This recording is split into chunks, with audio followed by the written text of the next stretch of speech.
చాలా చెప్పుకుంటారు. పెన్స్ మేమైతే ఇవాళ ఇప్పటిదాకా గోలు ఇచ్చిన కదా, చెప్పినా కదా ఇప్పటిదాకా నేను కూర ఇట్లా చెకింగ్ చేసుకోవాలని. ఇట్లా గోలు ఇచ్చిన తర్వాత ఇట్లా నూనె ఇంట్లో మొత్తం వచ్చేస్తుంది ఇక్కడ అంతా. ఇక నీళ్ళు పోయొద్దు.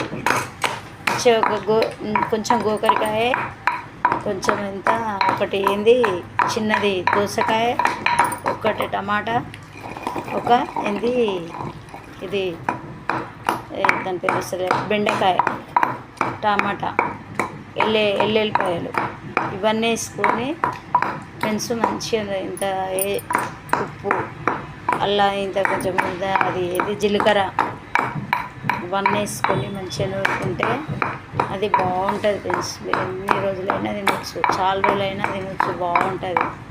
ఎంత బాగుంటుంది కానీ రోట్లు వేసి నూరాలి ఎప్పుడే. కానీ రోట్లు వేసిన చట్నీ అయితే బాగుంటుంది, అంటే బాగుంటుంది, చాలా బాగుంటుంది.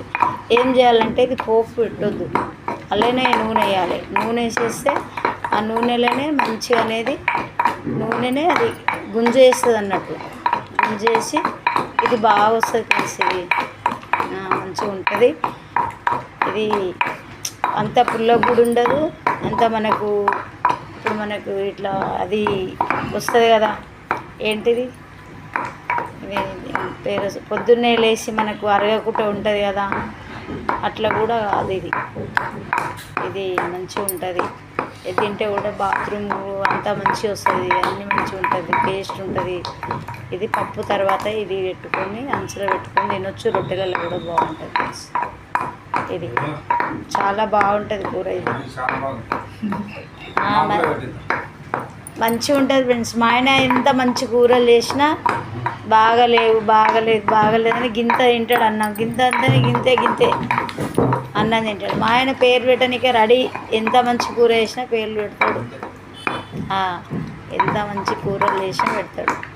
ఇక్కడ కూర్చొని తింటాడు మా ఆయన దీని మీద. ఇక్కడ కూర్చొని తింటాడు. ఇక తిరుగుతుండు చూడు అటు ఇటు, ఇగో తిరుగుతుండు. ఎప్పుడు పనిపించి మా ఆయనకైతే బాగా. ఆమెకి ఎందుకు ఎడతా, నేను సరిపోయింది. ఎవడాడు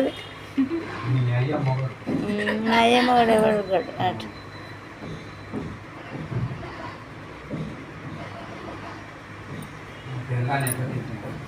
స్టూడెంట్స్ ఇగో